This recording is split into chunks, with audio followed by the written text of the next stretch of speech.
থানায় ভারপ্রাপ্ত কর্মকর্তা ওসি থেকে হয়ে গেলেন এসআই মাসুদ রানা। বুধবার বিকেলে বিষয়টি নিশ্চিত করেন জয়পুরহাটের পুলিশ সুপার মোহাম্মদ আব্দুল ওয়াহাব। জানা যায়, জয়পুরহাটের আক্কেলপুর থানার ভারপ্রাপ্ত কর্মকর্তা মাসুদ রানা বিভাগীয় মামলায় সাজাপ্রাপ্ত হয়ে উপপরিদর্শক পদে অবনমিত হয়েছেন।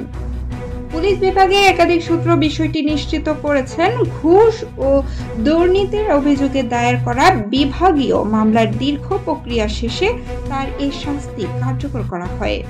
জানা গেছে, 2018 সালে রংপুর জেলা গোয়েন্দা শাখায় কর্মরত থাকাকালীন রংপুরের পীরগঞ্জ থানার একটি হত্যা মামলার মাসুদ রানার বিরুদ্ধে ঘুষ গ্রহণ, ক্ষমতার অপব্যবহার সংক্রান্ত অভিযোগে বিভাগীয় মামলা করা হয়।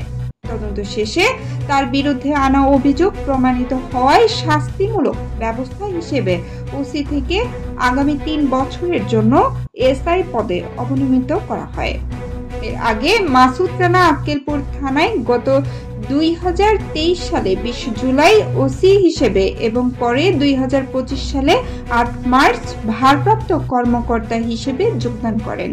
জয়পুর জেলা পুলিশ সুপার মোহাম্মদ আব্দুল ওয়াহাব বিষয়টি নিশ্চিত করে বলেন, 2018 সালে তার বিরুদ্ধে বিভাগীয় মামলা করা হয়। এর পরিপ্রেক্ষিতে তার বিরুদ্ধে এই ব্যবস্থা নেওয়া হয়েছে। তাকে আক্কেলপুর থানা থেকে প্রত্যাহার করা হয়েছে।